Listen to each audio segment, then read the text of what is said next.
Hello, you guys. It's Pavani J, and we're here tonight with Exquisite Conversation. And I'm the CEO and founder of Exquisite PR Firm, and again, the host of Exquisite Conversation. We have some enjoyable people with us tonight.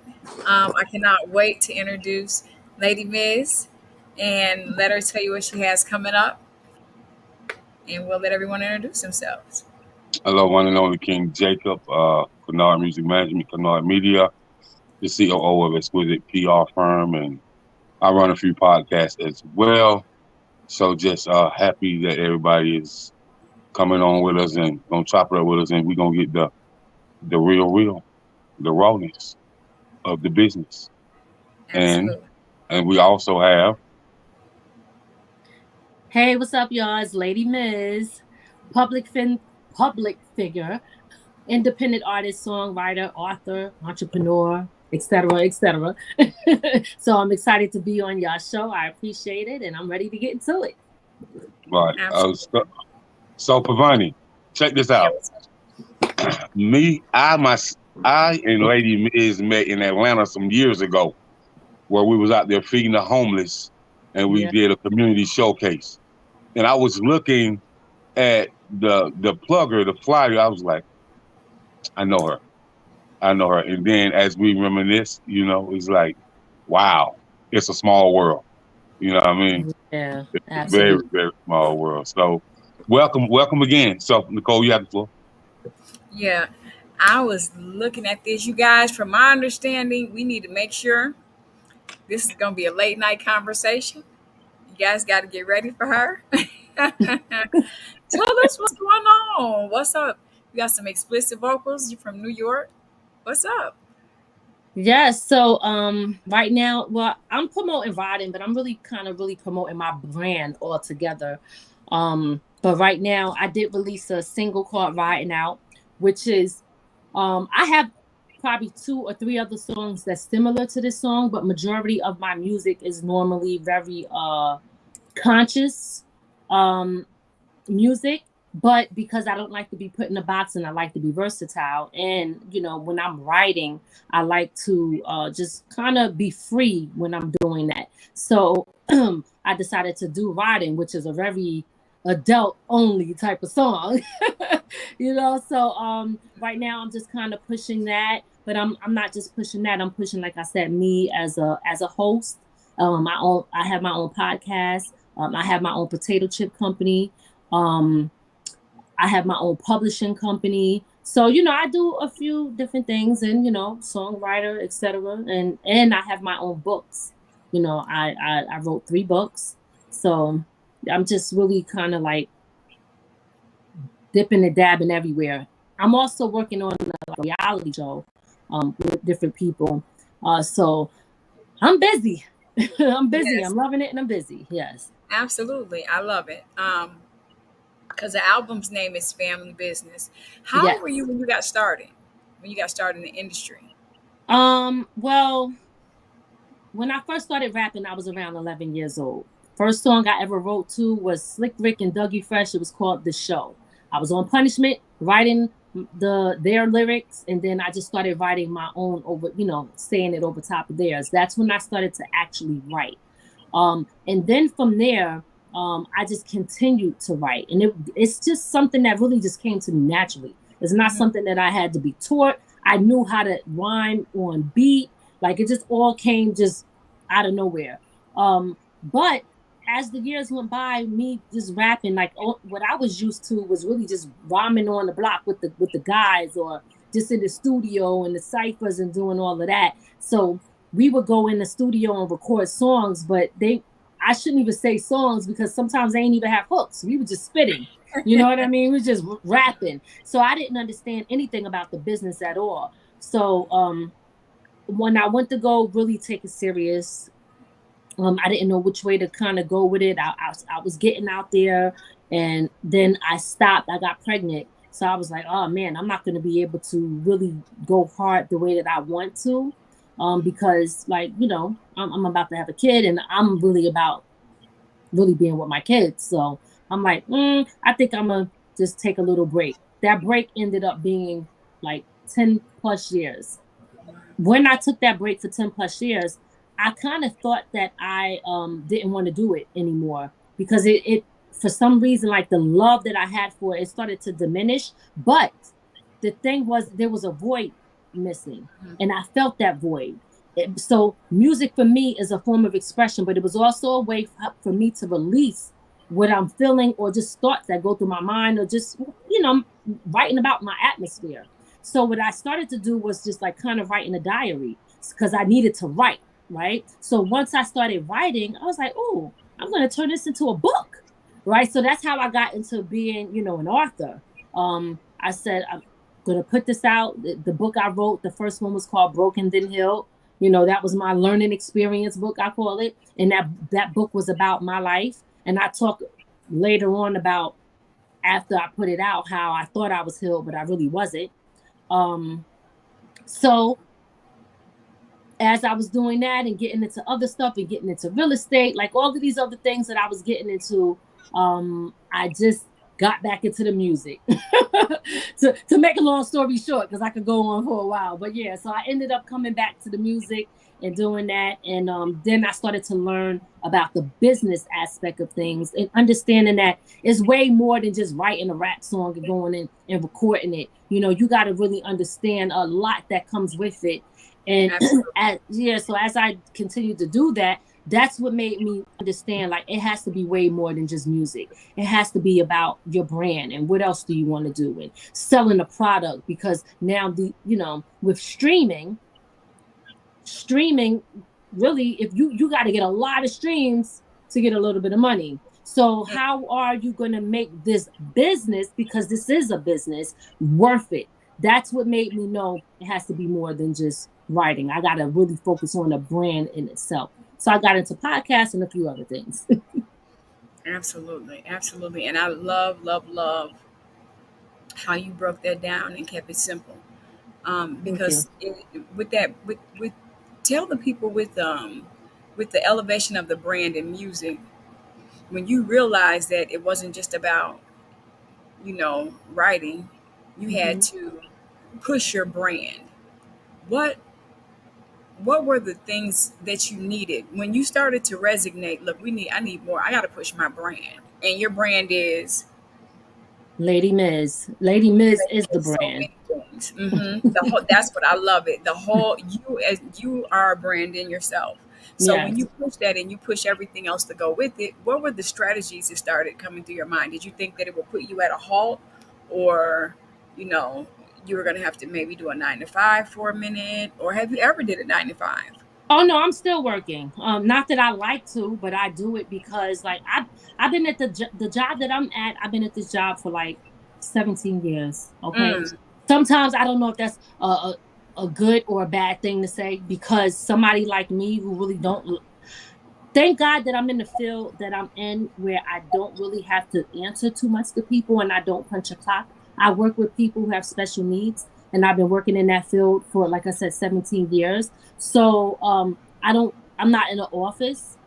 If I was in the office, I wouldn't have been there, because I'm going to tell you right now, I can't do all of the extra stuff. I like working directly with the people. But yes, to answer your question, I still work. A lot of people, they shock when they hear that, because they're like, you're doing this, you're doing that. When do you have time to work? Well, when you're grinding, right, you make time, right? Because if I could get up every day and go to somebody else's business that I'm helping run, that means that I could get up and do it for myself. So listen, I'm gonna if I'm working for them 8 hours, I'm working for me 16. Come on. You know what I mean? But yes, what made me want to, and I think this is what you was asking me if I got it right, what made me say, you know what, I have to look at this as a brand, is because when I realized getting into the music, I said, this is they're not selling CDs no more. So there's no more direct sell with the customers. There's no more tangible things, and everything is changing. The game is oversaturated, right? So it's like, what the heck? Like, how? And not only that, I come from a different era. So that's a whole nother story, right? But I come from the boom bap era. So when you're talking about what the sound is now, like people weren't even checking for that. And every time I listened, it was no longer about who's standing out and who sounds different. It became about who sounds the same. But I didn't want to allow that to affect my love for being a writer, right? Mhm. So I said, I'm going to continue to still write and put out music when I feel like it, because it is an indie world now, right? So that's the blessing in that, because you get to control, like what you do. And how you want to do it versus signing to a label. If you know how to do all of the stuff, technically you don't need a label. You know what I mean? Right. But how you going to reach your customers? So I eventually got to the point where I was like, you know what? Okay, I want to sell a product. Oh, I'm on this show and they're interviewing me, and I'm gonna do a co-host, just to advertise myself. So I start co-hosting, and I realized I love talking to people. I like interviewing people too. So I'm like, I'm gonna start my podcast. I didn't take that serious until the pandemic. That's when I really decided to take that serious. But one thing led to another, and as I continue to go on, and rest in peace to DJ Cisco, this is how we met. He was also teaching me things, and I had other people that was teaching me stuff, but I was around people that was also teaching me about the business, what I should look out for, how I should represent myself, understand, and don't do nothing without doing a contract first, because if anything takes off, you have no paperwork to prove anything. A word of mouth don't mean nothing, because people change what they're going to say all day long. Okay. Did you do your paperwork? Is it logged in right? Do you know about all these different things? Like DJ Cisco was somebody that was also teaching me that as well too, and I was learning some of these things on my own. Now, being around other people, some people knew and they don't even want to tell you, because people do not want you to know certain things so they can take advantage of you. You know what I mean? Absolutely. Yeah. You got people over here. You guys, tell Lady Miz what's happening. Come in and chat with her, talk to her. She's giving us the game. She's giving us the 411 and the real. This is Exquisite Conversation, you guys. I appreciate you being here. And one other thing that I really, really appreciate is the fact that you just kept it real and said, look, you still have a job. I have no idea why I asked you that. You have a 9 to 5. I usually don't ask people that. I guess that was just a nerdy question. I have no idea. I have no idea why I asked that question. I'm glad that you asked me that question, because a lot of people think that they be like, oh, well, you're rapping, you got a podcast, you're hosting, you have your own potato chip company, you're doing this and that. And the reason that I like to let people know I still have a job is because people don't understand that, like, a lot of these things take time to grow. Like, for me, getting back into this, and then the music part of things, and then branching off into all these other things that I'm doing, it doesn't happen overnight, and success is not overnight. So if you come in with the mindset like, I gotta blow up instantly just because you seen somebody on TikTok blow up so quick and you think it's gonna happen for you, like, that's not everybody's story. And some people don't understand. You might see a successful person and don't even know that it might have took them 10 to 15 years to get to that point. You know what I mean? Some people think that it's just it's a couple of weeks, a couple of months, and when it don't happen, they give up, they quit, and they get discouraged. My lifestyle, and with me growing up, I'm not discouraged, and I'm not afraid of failure. I failed several times. And I learned from my failures. So I'm not afraid to do things and, learn from my mistakes. Okay. That's fabulous. I heard so many pertinent things, you guys. Again, I'm going to say tune in to Lady Miz on Exquisite Conversation. Lady Miz, before I pass the mic over to King Jacob, I want to ask you one thing. Out of everything that you could have done, and you are so beautiful, out of everything you could have done, what made you want to start a potato chip company, girl? Because I know that it's fire. What happened? Where you come up with that? Well, what happened is I always wanted to sell a product. So I was selling shirts. I was selling like masks and stuff, and I wanted a product. So long story short, and this is actually a story that I'm gonna have to tell, like a whole nother. Might have to write about this, but I'm gonna try to shorten it up as much as possible. I came across a lady who I thought was going to be helpful to me, and we were talking about different things that we were doing, and I was paying her to help me kind of build my other business, because I do mentoring and workshop classes where I teach certain skills about credit and other stuff, right? So as I'm talking to her about the other stuff and my music and things like that, and I was like, I want to do like products and stuff. So she tells me, well, she brings up chips, and then she tells me what she had in mind and what she was going to do. But then she says she's not doing it no more. So I'm like, well, I like that. I want to do that. You know what I mean? So we're talking, and then we start to do business supposedly together. And now, she's giving me ideas. She's telling me stuff, and I'm kind of like rolling with what she says, because technically she was really, if you think about it, she was supposed to be more of a mentor to me, somebody that was kind of like teaching me along the way. But the truth of the matter is, she wasn't really teaching me. She was using me and playing me, and I didn't know that. So what ended up happening was we went with the name originally that she wanted or had or thought of. She wasn't doing anything with it. Me and her decided that we were going to move forward, and then she stopped.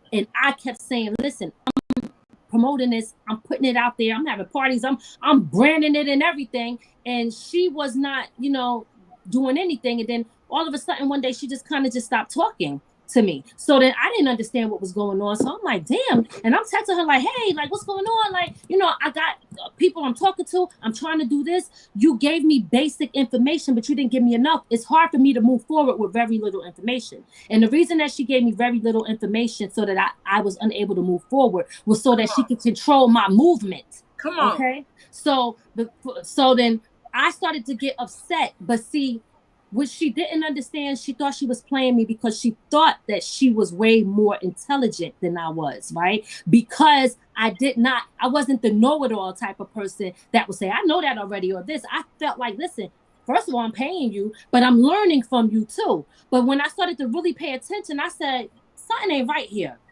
So what ended up happening is I kept telling her, I'm talking to all these people about the chips, and I can't do nothing because you're not giving me no information. She kind of basically cursed me out on the through the text, right? She sent me a lot of very nasty messages. I don't know, whatever she was going through. And I even tried to ask her, hey, like, what is the problem? Are you okay? And that became a problem. So then I think that what she thought was that it was going to stop there, right? But it didn't. It maybe for a week or so, I was upset. I was like, I can't believe I've been promoting this. I've been putting this out there. I've been telling people all about it. I've been having parties and advertising it and all of this stuff. And now it stops because I can't move forward because I was waiting on her.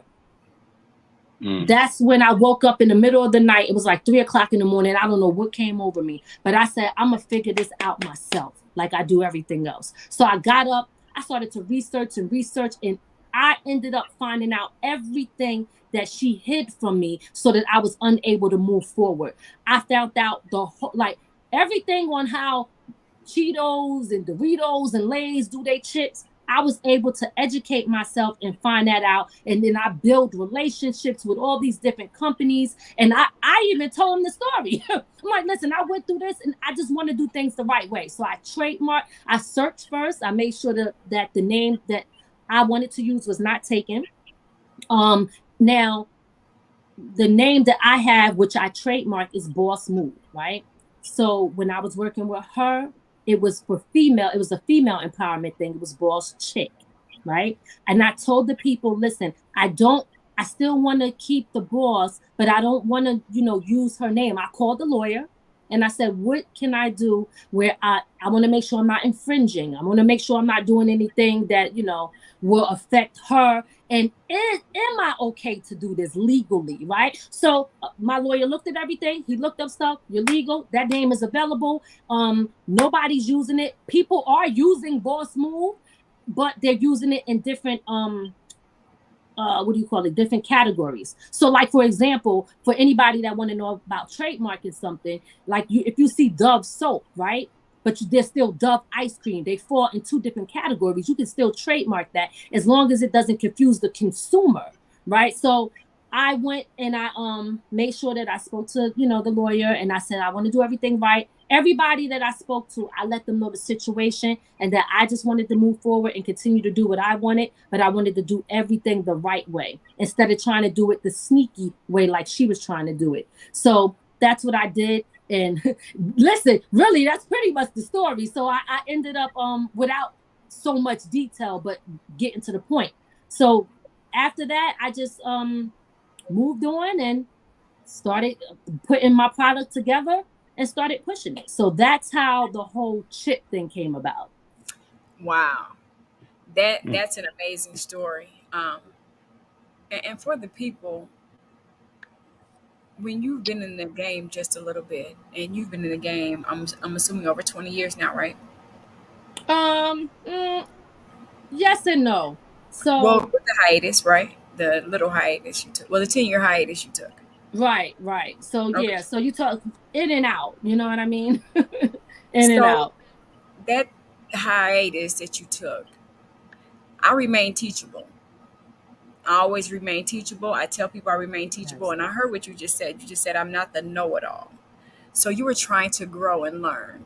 Yes. And it's interesting that when you do that, because I remain teachable, that I'm always trying to download something in my brain from something. And I ask a lot of questions. And that comes from interviewing, comes from just my personality. To think that you are one with someone and you guys are on one accord and you guys are building and you think that. And when you find out that that's not true,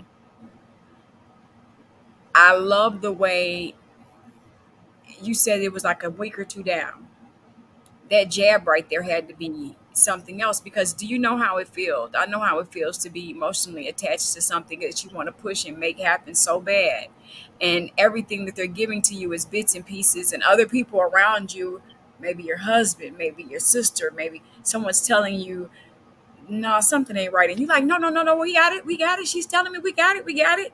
That was me. Yep. Then when you get down to the nitty gritty, they were all right. And at the end of the day, you soared. I think that's a remarkable story. That's more than a conqueror. I really, really appreciate that story because I needed that story. That story was just for me. Oh, well, I'm glad that it was, because a lot of people have to understand one thing. In this industry, there's a lot of people waiting to take advantage of you. There's a lot of people waiting to sell you a dream and feed your emotions because they know that you want something so bad, right? And what happened is she seen the excitement in me and all of that, and I was just so happy to be doing things. She didn't even understand where it was coming from because she didn't even know my struggle or why I was even excited. But she just seen an opportunity to act like she was somebody that was there to help me, when the whole time she had ulterior motives to do things to me and use me in a sense and control me. And I did this. Let me tell you one thing that everybody out there got to know. There's always signs that we ignore because we want what we want. You know what I mean? Yes. And that's the part that we have to work on, because the signs are always there. I seen signs. I ignored them. I met this lady before and said something is not right with her. I am not working with this lady. Walked away. And when I got to a point of, wow, I really need help, maybe I should reach out to her, I did. You know what I mean? So, and it was funny because she was so quick.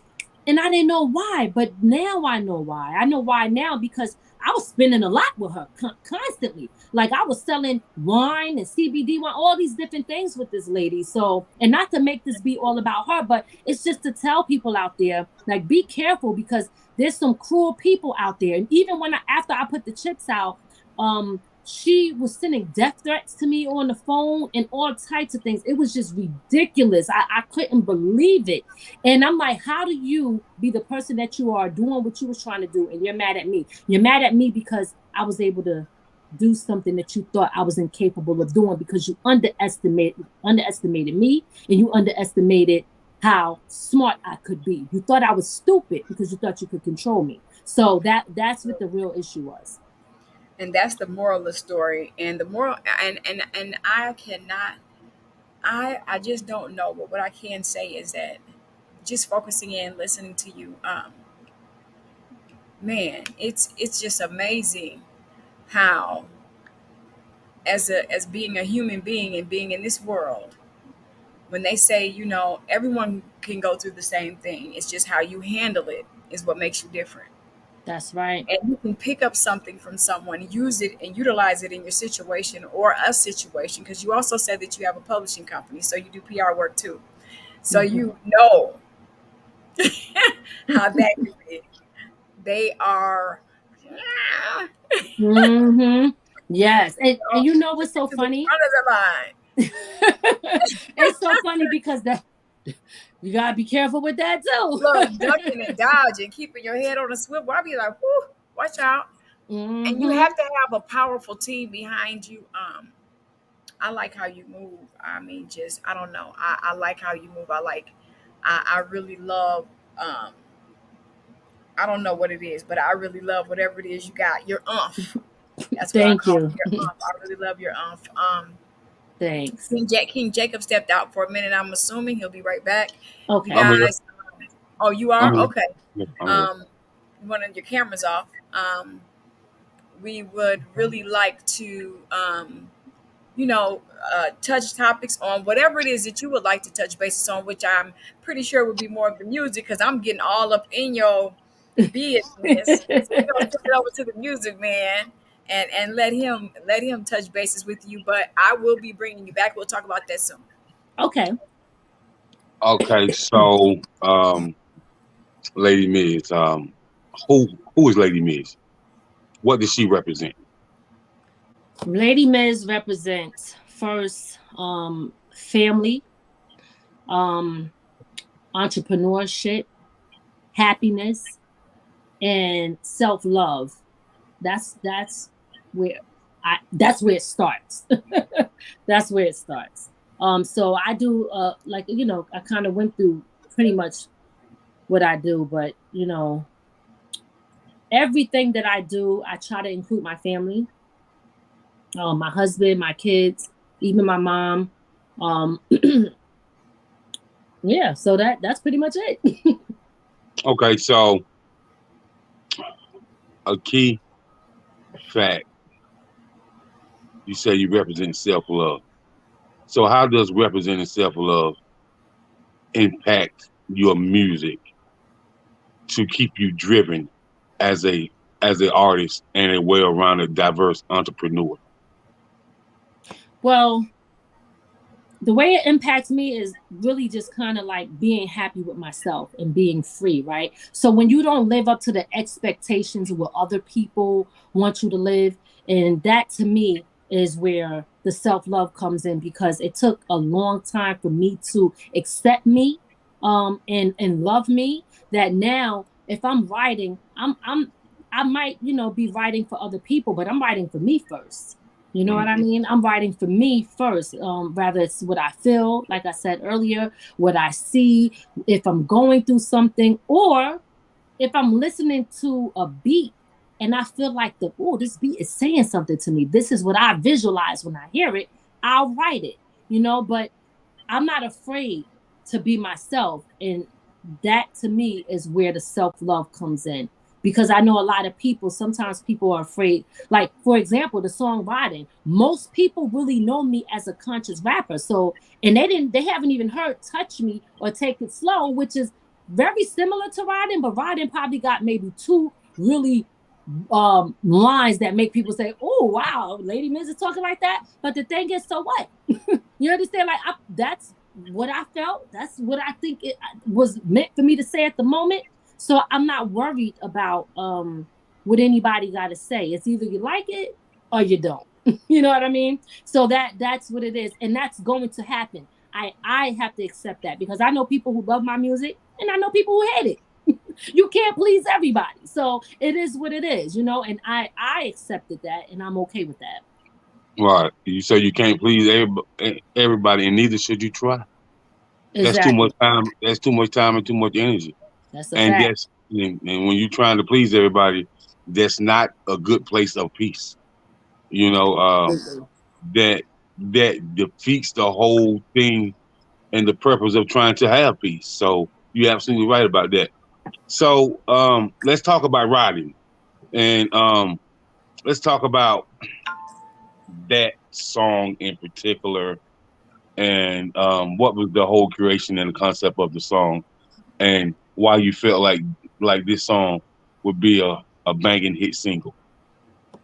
So, excuse me. Writing for me, I felt like it reminded me of, it gave me that Adina Howard. I don't know if you remember a Freak Like Me song.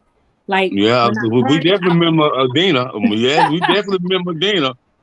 yes. So writing for me was like when I was listening to it, first of all, that is shout out to Contagious Funk. He's the producer of that beat. And he actually, it's funny because he had a song and he sent it to me and I listened to it and it was to that beat and he's the producer. And I said, oh my God, yo, I'm so sorry. I know you have a song to this, but I freaking love this beat. And I was in the car riding, right? It's funny because the song is called Riding. So I'm in the car riding and just like when I was 11, all the everything started coming to me. I'm like, oh, this will sound good with that. So I just started writing it. Now, if it goes somewhere, maybe it does. If it doesn't, like, see, that's the thing about being so content because I know people that love the song. I really haven't gotten any bad feedback from it, which is shocking. Yeah, everybody that listened to it actually loves the song. But like, I am so like happy with the versatility that I put out. Like, I'm not even worried about it. Like, I'm just happy that I'm doing what I love. You know, so that's the most important thing to me. Where it goes from there, of course, I'm gonna promote it. I'm not gonna put energy into it and don't promote it. But my expectations, I guess I'm not the hungry artist because I got so much other stuff going on where I don't need to be that hungry, like this is my only thing and my only option, where some people that is the case for them. It's not the case for me. So I'm good. I push it, I listen to it, I rock out to it. It happens, it don't, but I made it and that's it. You're absolutely right about everything you say. And artists kill me. They be like, man, I'm getting older. I got limited time. I say, okay, you want to be in the music business, but do you understand there's so many other things that you can do in the music business that has a sizable income when you're good at what you do, besides being an artist. Yes. It's so many things, that people can do. And so I tell artists all the time, this music business ain't for the weak. It ain't for the weak, and it will make you weary. You best believe that. You know what I mean? Like if you in this music business and you ain't got no prayer game, listen, man. I'm here to tell you. You'll be back there in between your granny legs crying. Believe that. This music business is raw, man, raw. And I tell artists, cause I'm an aggressive talker. You know what I mean? So I was like, man, if you think that my talking, I have you in your feelings, it's quite obvious that you ain't never been in no rooms. Cause I done been in some rooms, boy. Look at here. Listen, man. I done been in some rooms where most people would be riding out looking for those dudes at 3, 4 o'clock in the morning. Like real talk. Because these industry dudes who got millions of dollars, they want to see what'll break you. They want to see if you can control your emotions. Right. Can you control your emotions for a $2.5 million check? Amen. Yes, I can.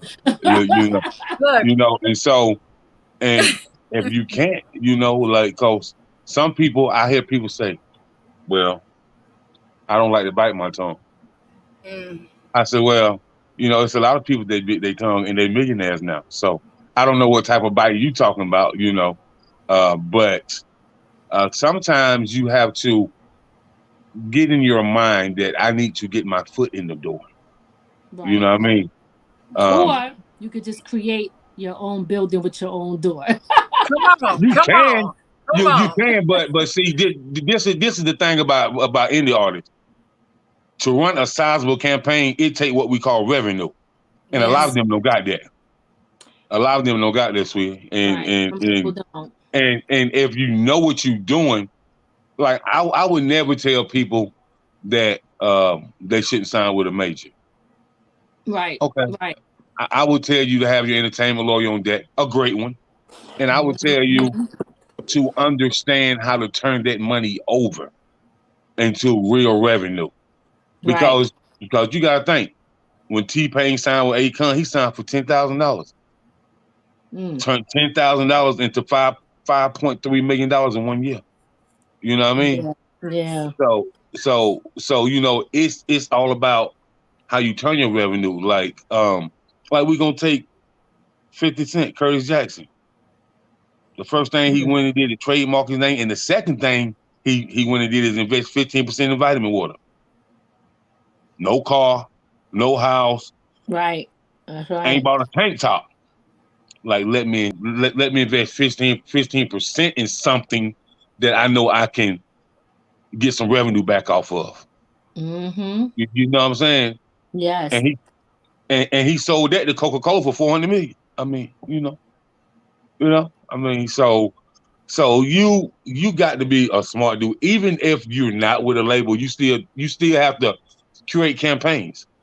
You still have to do what costs. Remember, you're an indie artist, and you still got to compete with the majors. But you don't have something. You have something that the majors don't have, and they have something that you don't have. You still have their authentic, raw flow. It hasn't been watered down yet, but the majors have. They might have had to water it down and calm it down to be commercial, but they still have a $200,000 campaign. You know what I mean? Mm-hmm. So when you're an indie artist, you definitely got to move and when I mean you have to have a body of work. I tell each indie artist you should be working with as many as nonprofits as you can. And the reason why I say that, because they just what they are, nonprofit. They will have you doing your music. You might have to switch it up and clean it up a little bit. But when you're out in that nonprofit world and you become a artist and an activist, it's a lot of things that come with that. Like that nonprofit might be connected to a military, where the military give you a contract for 10 dates at $10,000 a show. You know what I mean? Because those guys over in Germany and Iraq and on base, they don't really get to get out to concerts and stuff like that. So they hire civilian musicians. You know what I mean? And with you have that. See, the thing about most artists are not wonderful conversationalists. They can't engage, and they can engage with talking about what they're doing with their craft, but in engaging with a brilliant mind that's speaking about music, but they speaking about the intellectual property of music. You know what I mean? Like your podcast is intellectual property. You know what I mean? Your line of chips, that's intellectual property. And with having those chips and say you put insurance on your business and you got a whole life policy on your business. You know what I mean? You got the equity that you can pull out that that cash value, so you can invest it in another business. Like, listen, man, this is true. I've sit there and seen. I had a white guy to tell me. He said, "Man, after you have the same whole life in policy for 5 years, you got that cash value and that equity in that pocket that you can pull out, and you can start a whole nother business with that cash value." So it's and pay certain things yourself back with interest. that's right, that's right, that's right. And then it's certain other things that are like I heard L.A. Reid say. I heard him say this 10 years ago on an interview.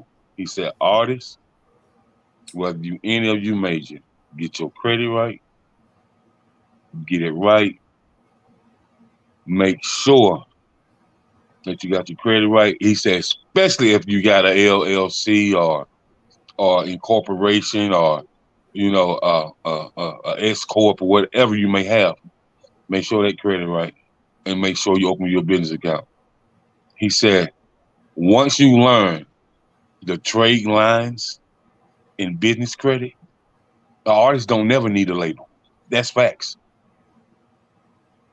You know what I mean? Mm-hmm. So it's certain things that any artist can do to maneuver, but you really have to take time to have a listening ear, and you got to really take time to research things and learn it. You know what I mean? Mm-hmm. I don't care if you don't do nothing but a book bag drive, a sneaker drive, whatever you may do, it still can be a tax write-off. You know what I mean? And you still can get that money back. And so I like when you say you got multiple things going on. And I like when you say, that you know who you are, that your shine is your shine. As somebody say, one shine, one grind, millionaire status, baby. You know what I mean? Yeah. So you just got to keep it pushing. So with riding, are we gonna hear this on the radio soon, or are you already getting radio play? Some places it's on the radio, different also internet radio stations. I see because I have Publicist that I work with, so they are pushing it out there. So it is in rotation on different places. Yes. Right. Okay. That's what's up. That's what's up. So with that being said, you did mention that you're working on some reality TV things. That's what I wanted to get to. Reality TV things. Let us go ahead and listen to you for a while and let you elaborate. Right. So where I live, I'm like an hour away from the city. So it's considered the suburbs, which I love very much. So living in when you how can I say it? With me being blunt, right? When you don't live directly in the city, they don't consider that to be a hood. You from the hood, right? So I grew up like I'm originally from Philly, from West Philly. I understand what it is. You understand what I'm saying? You said West Philly, huh? Yeah. Like Baltimore Avenue, West Philly. Yeah. So okay. That's where I was born, but I left at a very young age, but I would still go back the summer, to see my dad and my brothers and stuff like that. But that's where I'm originally from. But then I moved to New York, but it was considered upstate New York at the time, which was about 20 minutes away from the city. But one thing that I noticed about when you live in the suburbs, people will act like, number one, there ain't no hood in the suburbs. There's a hood everywhere. And they will try to make people feel like they're not as good as if maybe their struggle ain't as bad. It's and I'm going to say this because I don't know any other way to say it, but our people have a tendency to really, darn it. Sorry, got an alert.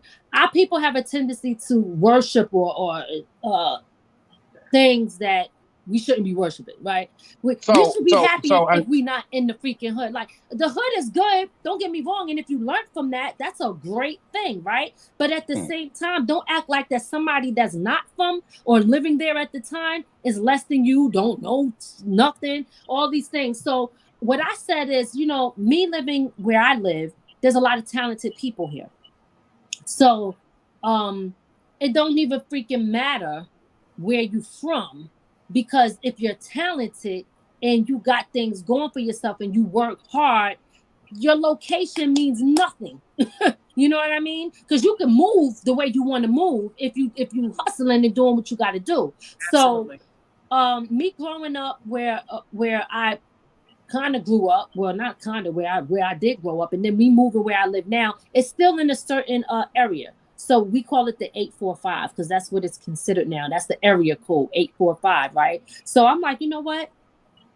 What I always never liked was when people from this area always lied and said, oh, I'm from Brooklyn, or I'm from the Bronx, or they always would name all these cities as if that was going to make them a better person. To me, I always felt that was weak. I always thought that was a sucker move, because the place is never going to make you. The people make the place. So I don't care where I'm at. Like, I think no matter where I go and no matter where I'm at, I feel like I'm dope. And I don't need to be in the area for somebody to say, oh, you this and that because you're from here. Listen, it don't even matter. I could be in West Bubblefuck. Excuse my language. I don't know if I can. You know, if I'm out in West Bubba, you know what? And that's where I'm at, then I'm going to do what it do there. And I'm going to rep it because it's me. You understand what I'm saying? It's not the place. It's me. I do know. It's too bad. I live on the outskirts of Chicago, so I absolutely know. So you understand? Yes, I'm from the suburbs of Chicago. And so when people say, where are you from, Chicago? No, I'm from the suburbs of Chicago. And so then I begin to get treated as if, and I don't know why. I just told this to Jacob and someone else the other day. Like, I don't know if these glasses right here make me look halfway slow, but I try to tell them, stop playing with me. Like, I don't know what's going on. Like, I know what's going on. I'm with the whatever too. Like, I get it. But because you're from the suburbs, you know, you're not cool enough. You get shunned. You get turned down. Yes. Well, at least you from the suburbs, so I can just tell you, like, I'm from the country of South Carolina, and when I first moved, I moved to Southeast DC. You know, so it's like, oh. Then it's like, oh man, I'm sorry, bro. I ain't know what you ain't know. My hands was nice like that, so I was calling from the country.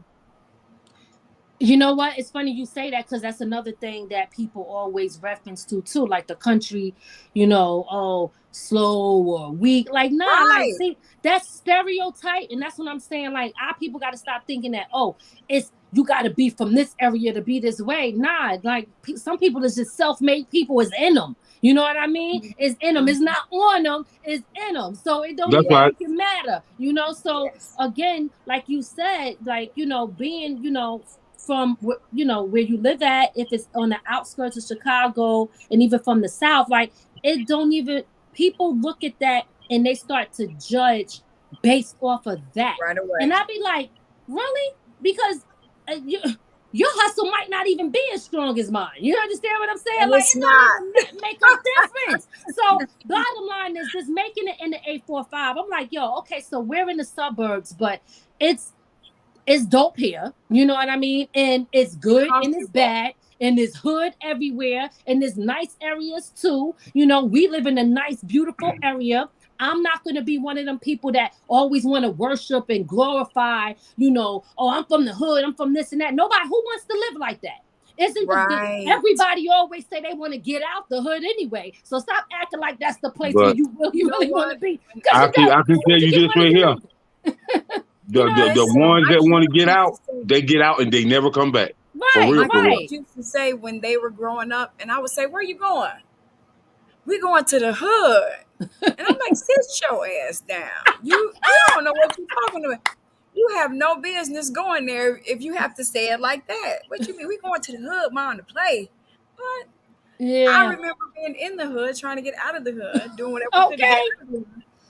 And then when you get out of the hood, the most refreshing thing in the world for me is to be able to come home,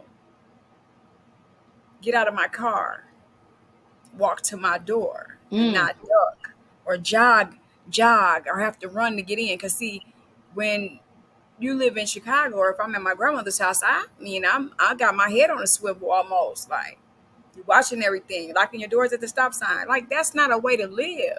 Thank you. That doesn't make me any less valuable. Thank you. Than And the that is person it. who wants to be, who any less valuable than anyone else. I mean, I still know what, things mean, slang talk, or the way I speak. Right. Separates me amongst the flock. I mean, I have to have a job. Like, you can't, and that's one thing that I really respect about you. I never would have thought that you said that you worked a job, a 9 to 5, but you've been doing it for 17 years. And so, it's something that you haven't given up, because I see that you have multiple streams of income. Because people do think that when you step into this realm, when you're in the music realm, when you're on stage and they see you, you're doing your thing or whatever. Nicole, Let me tell you something. But Vonnie J, that's the biggest lie far from the truth. And that's why it's important for people to know it's okay.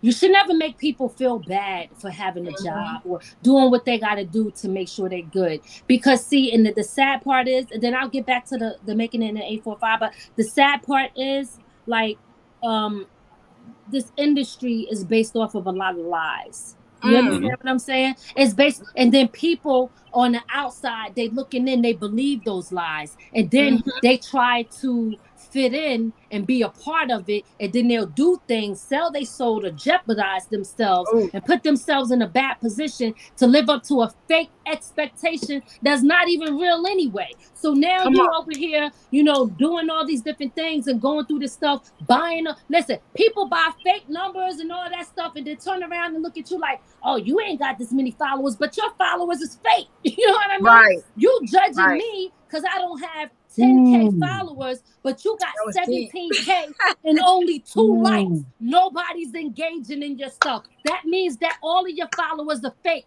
but you looking down on me because I'm realistic with mine. Fine. I don't have a lot, but I do got more that's engaging, and I'm okay with that.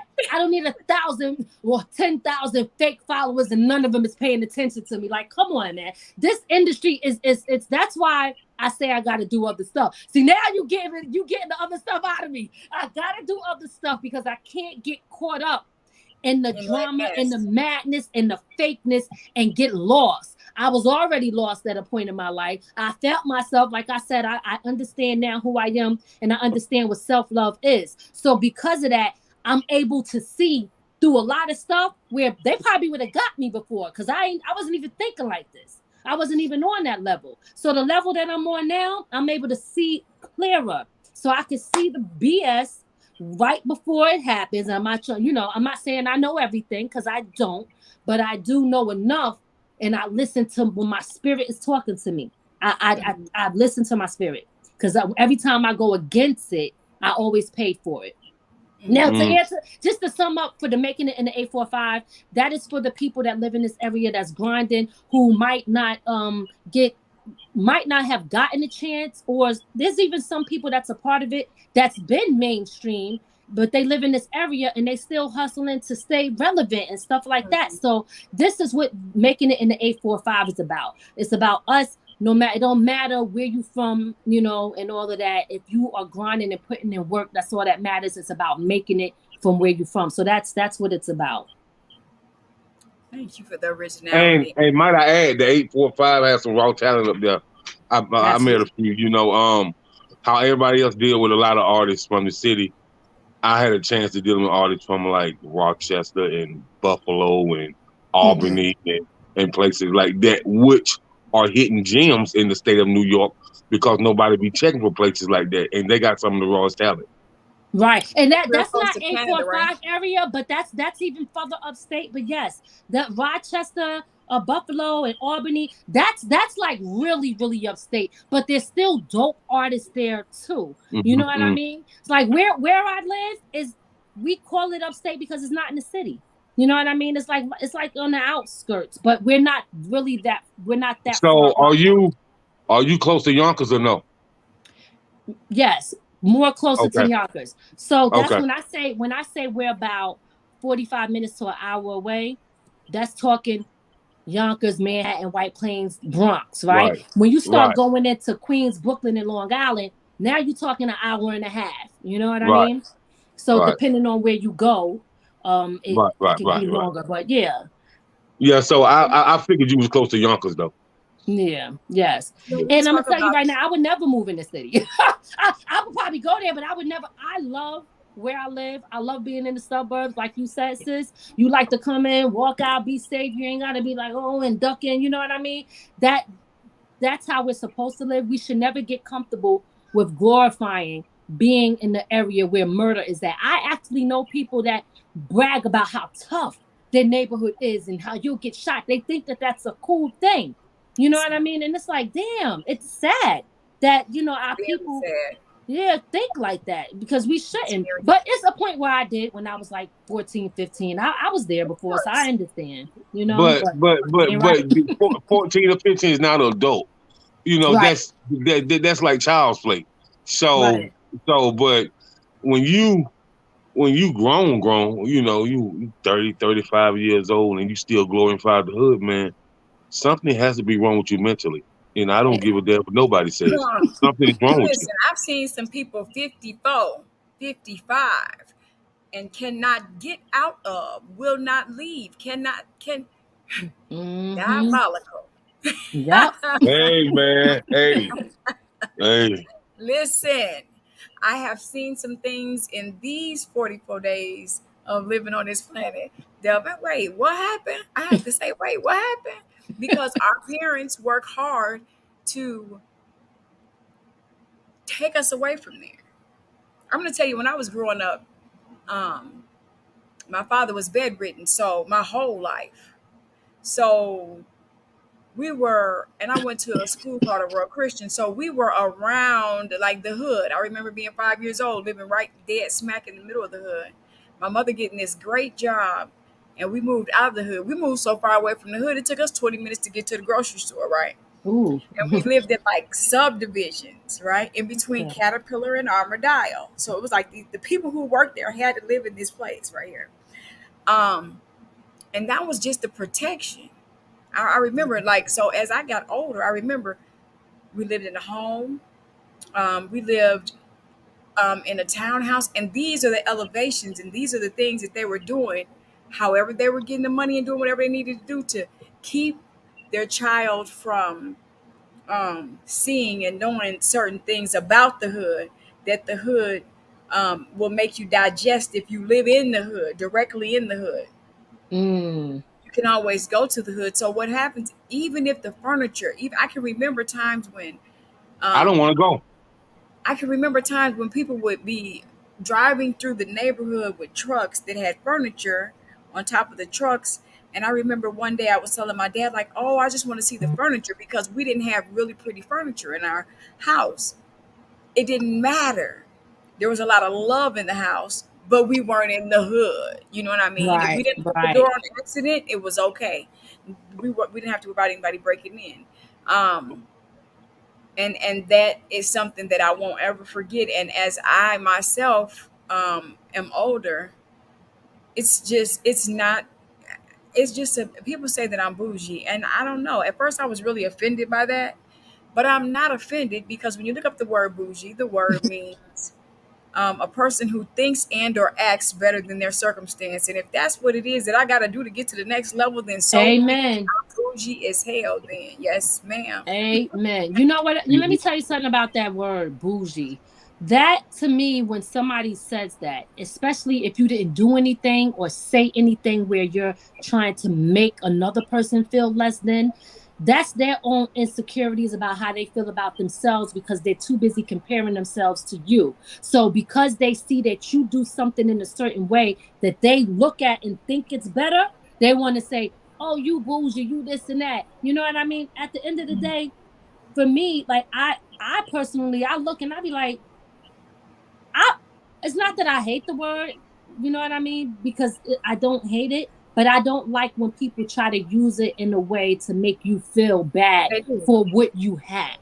You know what I mean? Like, so Where you think, yeah, and if you work hard, I work hard. I drive 18 wheelers. Yes. Okay. Oh wow. I drive trucks. I drive 18 Wow. wheelers. I drive 18 wheelers, and you guys could be checking this out in 2024. It's gonna be the trucking publicist. I'm gonna put it in the air. Nice, nice. Okay. Existence. But I work hard. That's I work right. hard. People have seen me work really hard, and so I do not feel bad at all. No, I'm That's not gonna right. feel bad about working my butt to the. Now, would I rather just do PR work every day and love it? Yes, I would. But there's a process to everything. You don't just say, "Hey, today I'm gonna be a PR. I'm gonna start my job. I'm gonna take that Steve Harvey leave, and I'm gonna be rich." If it did work like that, and it was that easy, everybody would be doing it. everybody would be doing whatever they wanted to do. Yeah. And then let's not talk about the experience of me trying that. So I tried it many years ago. I've been doing this PR thing for 10 years now. So I did try it just like that. And hello, I drive 18 wheelers too. Right. So You're not wrong it with doesn't that. That's work right. like that. Right. It's a hard job. And just to see somebody who does multiple things, like you're a remarkable person. And I definitely want to bring you Thank back to Exquisite. Exquisite to be elevated. We're going to be doing some changes and escalating some things here throughout the time. And probably about another 6 months, I want to bring you back because I want to show you what we're doing. And then I want Yes, to of also see what course. you're doing too. Because to be an artist takes energy. And when you sing, Absolutely. you use your soul, you use your voice. Anything that comes out of your mouth in a breath of air is from the spirit realm. So I know for you to be able to do that, have you ever sung to your where you work at? You said you have clients basically. Yes.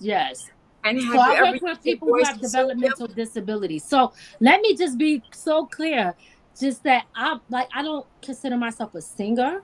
I'm a rapper, right? So I'm more Oh, of I'm a so sorry. Why did I say no, that? it's okay. I My apologize. I apologize to the world and to your publicist. I'm so sorry. Go ahead. No, it's okay. My daughter, like if you hear singing, only riding, I'm just like I'm riding, but it don't take much. That's why It don't take I much to do listened that. to that. You know what I'm saying? I was But listening to that part when I was coming up the steps, and I was like, okay. I was rushing in, working out, as you can see. Go ahead. yeah, but yeah, I'm more of a songwriter and more of a rapper. As far as singing, if you hear like He Loves One and Only, that's my daughter Soraya Alexis that sing on that, and I Okay. would mainly have her singing. My daughter sings. I don't sing, Hmm. but it's. I mean, I could probably sing a little bit, but I ain't no singer, like a real singer. I'm gonna keep it real. I'm not. But You can sing. If that's what I heard, you can sing. So I was like, okay. Okay. yes. So even with you rapping, is there a time that you have with the disabilities that they have? Because my father was disabled. So Hmm. with disabilities that your clients may have you ever just had them groove into your music or anything that soothes them or Oh yes, absolutely. Even one of actually the two people that I work with now, like I play all of my stuff for them and they love it. They absolutely love it. One of the ladies that I work with, and she's like an older white lady, but she always say, "You're a good singer," but she, I try to say rap, but I just let her say singer. And I be yeah. like, "Thank you," but I play my music, and the other young lady I work with, she's like my age, young black girl, and she married with kids. She listens to my stuff. She loves it. So they actually, and I've had other clients that I work with that I've actually, I know I'm supposed to do this part, but brought to my house and let them record, like try to record themselves in the booth in the studio so they can hear themselves sing. You know what I mean? I love doing stuff like that. But so as far as spreading it out to them, absolutely. And I think that's all. That's amazing. And I just wondered, was that something that you did? Because I know music does something to the soul again. And Yeah. a lot of people use music as a form of, if it's just, grooving, or, listen to, your favorite rap song, whether it be, Tupac or whoever it is. Um, Mm-hmm. People use it just to zone out, Right. and get their mind together or whatever. And so that's why I asked that question. We are a little bit over time right now. Jacob, you got anything else? Just want to thank you for coming on. Salute. It was good seeing you again, man. It's been a Yeah, few years, so, and I absolutely. just want to say R.I.P. to DJ Cisco. Mhm. That's how we met. She Yeah, just made me aware of his passing. Just want to say R.I.P. My prayers are with his family and his loved ones. A yes, real good solid dude. Real good solid dude. absolutely. Thanks. And I'm sorry, I didn't even know that you didn't know. And I just, even for everybody out there who I can't get in touch with, I know that DJ Cisco touched a lot of people and was there for so many independent artists. Yeah. And I know, we all have busy lives and it's hard to kind of stay connected with everyone. But I know, just like yourself, it's a lot of people out there that do not know that he is no longer with us. And I just tried to get the word out there, because what I don't want is ever for him to be forgotten. Right. Because he, not just for me, but for so many people, he's done a lot. So I want to keep that legacy going on as well. No doubt. No doubt. Absolutely. Well, you guys, we have exquisite conversation tonight, and we have Lady Miz. I am definitely happy that you are here.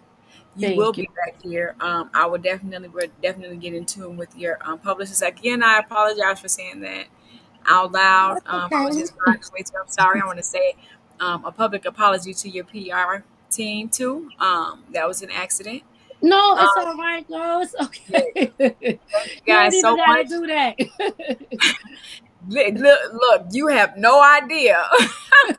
Yeah. Yeah. Some people be saying, they'll be like, no, Nicole, that's my, we get touchy about our clients though. So I do get it. It was an accident. I am so sorry. I was sitting by talking, and I was jamming up the steps trying to run in here.